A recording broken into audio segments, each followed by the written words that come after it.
Hey guys, this is OddOneGaming. This is going to be another Dragonheir Selling Gods video. In today's video, I'm going to show you the last team of the Continental Challenge bosses, and that's going to be the Khryssos one that I'm using. And I'm not gonna lie, this one's a massive pain in the backside if you don't have two of the, most important ones for the sake of this team. And this is arguably going to be one of my worst ones, but still, let me show you the team that I use so I can try and get some decent damage on this one.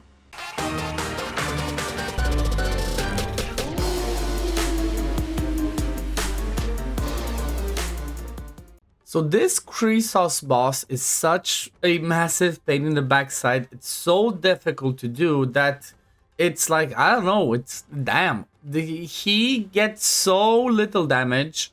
He deals so much damage to you, sort of.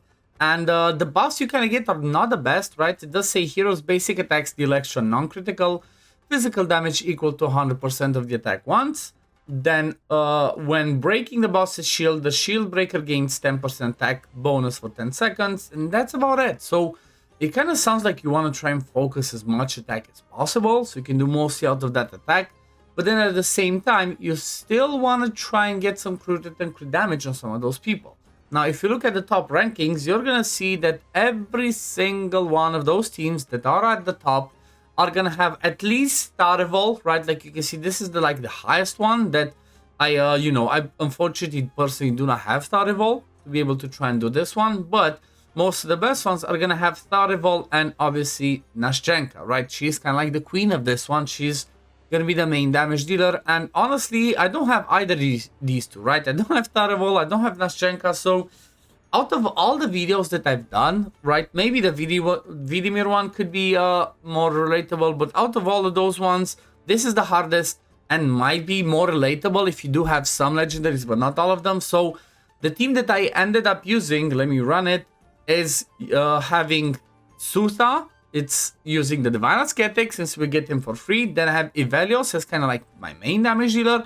And then I do have the Epic Nimbus. Like Nimbus is sort of my replacement for Tarevol, because it's kind of like, that's the best I got. And it's kind of painful to see how little damage I'm doing. You know what? Little damage compared to the other ones, right? I'm going over the 22 million. I'm definitely doing the top damage. However, I'm nowhere near close to doing 200 million. And I don't think there's any way I can get close to that one. Maybe if I got Tarevol, I try to, do something better and maybe replace Divine Ascetic with Tarevol, but I don't have him. So this is my next best thing. And because of that reason, you're gonna see that instead of just having like one main damage dealer, where it's kind of like, the same for most of the other teams, it's like, Flora team, you saw main damage dealer was in there, Flora. For the Twitch team, where I use my Poison team, you might have seen, my main damage dealer was Twitch. So, similar to that. But this one is kind of like a comparison or like a balance between having 3 damage dealers. There's nothing more that I could do to boost Ivelios, for example, so much better to get him more damage. I tried different artifacts, I tried different compositions, I tried different heroes. This is the best I came up with, right? Where Ivelios is going to be my main damage dealer.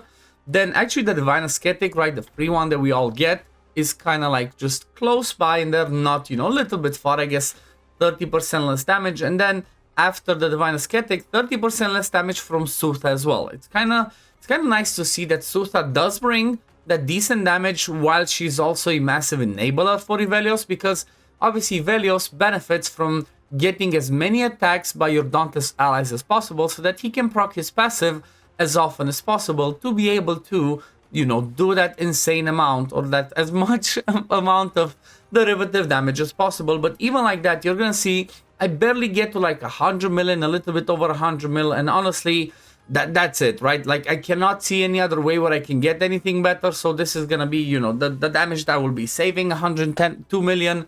I might try to run it again last day, but there's no improvement I can see about. But you know what? Maybe you're in the same situation trying to see how to get as much damage as possible. So I'm just gonna share with you my team. But like you saw, 39% of the damage was Ivelios, 30% was Divine Ascetic, 22.9 was Sutha, 6.6 by Nimbus, and then obviously almost nothing from Nathaniel, because that's not his role. Let me show you the skill timings. Obviously I used the attack aura from the Divine Ascetic, because that made the most sense, instead of the, HP one. That's the only other one I had. Then when we look at the skill timings, you're gonna see everybody's on an 18 second. I'll let, what's his name, Nathaniel go as early as possible. Then after that is going to be straight after, right, is going to be my Nimbus to put that Witch's Remains. Then, you know, if Helios does the ultimate whenever, that's not where his most of his damage comes from. But that kind of like helps boost his attack speed because of the talent I'm going to show you.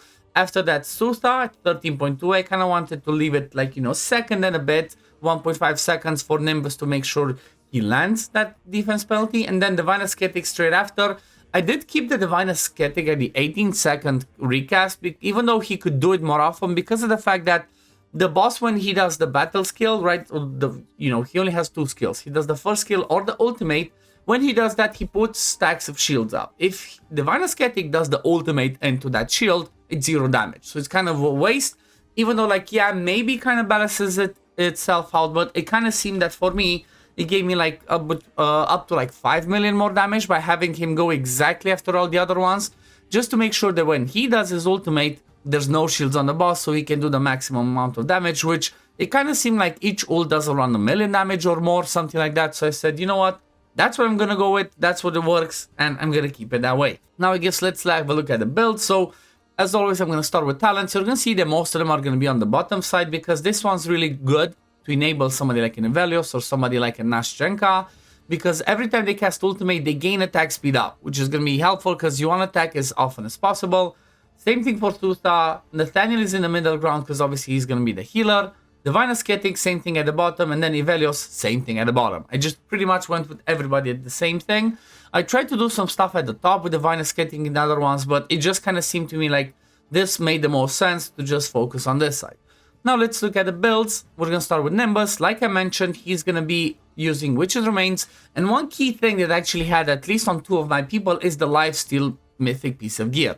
Without this one, you might be dying. So it's kind of, you know, important to try and get one of these pieces on some of your people, except for Divine Ascetic because he has that as part of his passive. But, you know, keep that in mind. But apart from that, I focused as much attack interval, right, as much attack speed as possible on somebody like Nimbus, and it's going to be same Sutha, so they can do more basic attacks, so they can proc more of Evelios' passive, which is going to obviously do more damage. Then if you move over to Nathaniel, he's going to be wearing the Puppeteer set. Oh yeah, Brotherhood Spirit on Nimbus obviously goes before everybody else goes, so we can do as much damage as possible. Definitely make sure this goes on your first or second one at least, right? So Brotherhood Spirit over here. Then Puppeteer, like I said, on my Nathaniel, because he's going to be the first one in the rotation, which means he's going to boost ultimate energy, and then try to focus as much enlightenment as possible, so you can have bigger shields. And then for the artifact, I went with Solar King's Horn, because the healing that he does from the recovery over time does count as several points of healing, and that's where the Solar King's Horn is going to help. And also, I also gave him this one, the Sky Coast Treaty, because this one can dispel debuffs that the boss places on us. Maybe this would be, maybe because of this reason, might be smarter for me to like do the ultimate after, right? Maybe after the boss does the ults to try and remove that one because of this. But you know what? It works pretty okay. And you know, I'm going to keep it. I'm not going to do 200 million for one change, I'm quite sure. Next one's going to be Sutha. I kind of tried to go with damage on Sutha, but also give her the Ancestral Guidance, like I said, for the lifesteal, since you saw she's the one soaking up the damage. Then when we strike the Unprepared, obviously Fearless Challenge and then Chaos Symbiosis. Then you're going to see I kind of went with crit rate and attack speed, and then some more attack speed with some attack. And then Artifact, it kind of seemed to me that the Whispering Curse, this one gave me more damage overall than the Horseshoe, than the Goblet. It's like, you know, from all the things I tested, this one gave me the better damage outcome overall, right? Because one boosts Evelios, one boosts her damage. But overall, from several testings, having this Artifact gave me the most damage. One thing that obviously might help is if I had the Dauntless exclusive artifacts. I have none of them, unfortunately, so I guess that kind of like, you know, pushes me down as well. Next one, Divine Ascetic, obviously running his exclusive artifact. He's gonna be, you know, crit damage, crit rate, attack with some attack speed, more crit rate, crit damage. I kind of gave him this one as he's gonna be at 100% HP most of the time because he has inbuilt attacks, lifesteal. He has the shields from Nathaniel, so this one should proc and give him more damage.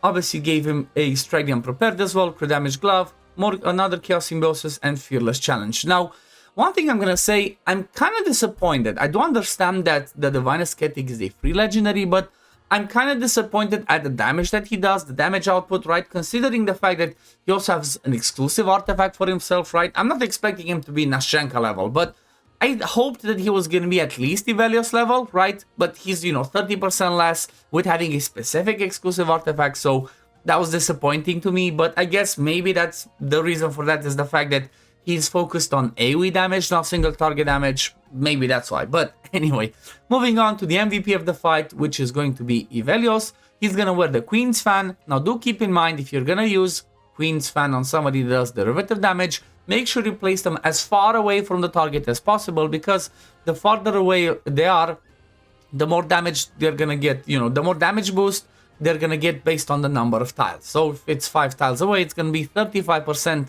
damage boost for this passive, and that's going to be really important. He's going to have, obviously, Enlightenment on the chest plate with Death Record, because derivative damage the way he goes. Then the Glove that I forged, then the Strike the Unprepared, attack percent with Quad Enlightenment, more Enlightenment on Chaos Symbiosis, more Enlightenment on the Fearless Challenge. Then, obviously, it's going to be Enlightenment on this one. Over here, I kind of went with Defense and Enlightenment, but I think that's a mistake. Maybe I should try and see if I have Attack and Enlightenment, right? Or Attack and Enlightenment, attack percent. I guess I didn't have good enough rolls on it, so maybe that's why I didn't use it. Okay, that one sucks. Can I get at least one Enlightenment roll? Nope, I got quad accuracy. So I guess, you know what? I'm just leaving the defense one just to keep him alive, I guess. Or it is what it is. That's what I have. That's what I used. Another option could be try and get Enlightenment and attack speed. But as you can see, I don't have that either. So, it's the best I got. It's what I'm using. And you know what? It's 100 mil.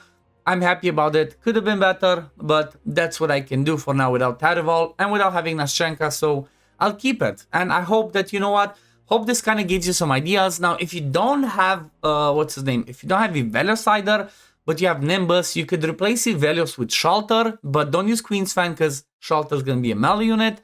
Just give Shelter this one, right? The Violink is going to give him more damage from the derivative damage that he does. So this is going to be the best. And then if you don't have Suta, you can always go with somebody like a, let me see, what do I have? I guess whoever's going to give you the best attack speed, right? Garrett, of course, could be good. Vani could be a good one. Shagrol, Yagnats could actually be pretty cool as he has a really low recharge time. He would be the perfect candidate for Witch's Remains instead. But you know what? This is the teams. Hopefully you can get at least 22 million because it should be doable, at least because Divine Ascetic can do some decent damage. But we're gonna leave it at this for today. I hope you enjoyed it. I hope it gave you some ideas to try and, do the best damage possible as you can. Like I said, my best is around 100 mil for this one. Every other one, as you saw, I do over 200 million. I made videos on all of these. Make sure to check out my channel. And yeah, I guess we're gonna leave it at this. Thank you for watching. As always, if you do enjoy my content, don't forget to like the video, subscribe to the channel to see when I upload next, and I'm gonna see you on the next one. Peace, love, take care everyone. Bye guys.